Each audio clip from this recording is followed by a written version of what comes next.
Bear Brothers, the Vireon Saga. Part 5, The Price of Wrath. A Pack Divided. This time the Empyrean was not so gentle. As if sensing the cruiser's vulnerability, the malevolent forces within the warp instantly began battering the ship with hellish tempests and sickening psychic violations. Contact was lost with the cruiser's support ships as they tumbled off into the churning tumult, never to be seen again. When the besieged strike cruiser reappeared out of the same rift 41 years later, it was a drifting battlefield. The violence, treachery, and valiance that its wretched corridors and galleries had seen cannot be known. Again it seemed to the hapless souls aboard to have only been a short voyage, but if it had lasted another day, only a mutated hulk would have emerged, if it emerged at all. Their terrible foes were none other than their erstwhile battle brothers. The demons of warp space are ruthlessly proficient at their game. The obsessive fury of the Wolf Lord and his supporters had drawn Chaos's malicious tendrils like a magnet. Many succumbed. Ordinary humans, thralls, and Astartes alike transformed into monstrous homicidal beasts. Rising up in murderous frenzy, the newborn Chaos Marines began to slaughter their kin. Ecstasy spread across their twisted faces. Nothing remained but tragic mockeries of the noble warriors they once were. Hell wolves slunk where space wolves once strode. Desperately fighting for their lives within the doomed ship, the surviving Astartes and what sane bondsmen remained cried out in relief when the cruiser broke into real space. As one, they took heart under the fearless leadership of the Wolfguard champion and their rune master. The tide began to turn, but the damaged cruiser was spinning toward the inner system, and with no one at the helm, was on course to eventually intersect the gravity well of the yellow-white sun. The forces of the Wolfguard champion, through an extraordinary effort worthy of its own saga, retook the bridge and regained control of the vessel.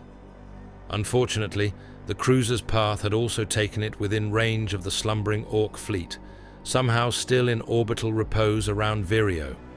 As before, the restive skeleton crews leapt at the chance of battle and opened fire on the already crippled ship. There was little hope left for the disheartened warriors, and none at all for the thrice-stricken vessel. With no access to escape pods, dropships, or auxiliary craft, the Space Wolves had only one option, and they took it. In a maneuver that would end in a catastrophic explosive inferno 9 times out of 10, the steadfast crew set the crumbling carcass of the mighty strike cruiser down on the surface of Vireon. The colossal ship collapsed, breaking apart under its own mass as soon as it hammered into the rocky and timbered valley floor. With barely a pause, the fighting spilled out into the smoldering forest. Long before daybreak, the Space Wolves began to glimpse shadows fighting among them. They appeared to be primitive humans, wading into the fray of their own accord, expending their lives assailing the terrible forces of chaos. Even as they fell, more of these shadows joined the fight. The Astartes were greatly impressed by their savage but brave and organized tactics. More amazing still, not a single one of these simple warriors seemed to be touched by corruption as they fought. They simply lived or died. The Hell Wolves seemed to be weakened. They were cut off from their roiling warp, but it was more than that. Something about the place seemed to diminish them. Space Marine and simple tribesmen, shoulder to shoulder, pushed the Hellspawn back into the wreckage. Battle raged on in twisted hallways and crumbled chambers. Many parts of the ship were fully intact, and in these the most desperate fighting took place. In what was once a lower-deck observatory, the Hellwolf leader was cornered. Hefting his energy-charged, double-bladed power axe, the Wolfguard champion faced his former master. 3 Astartes and 5 tribesmen lay disemboweled at the fiend's feet.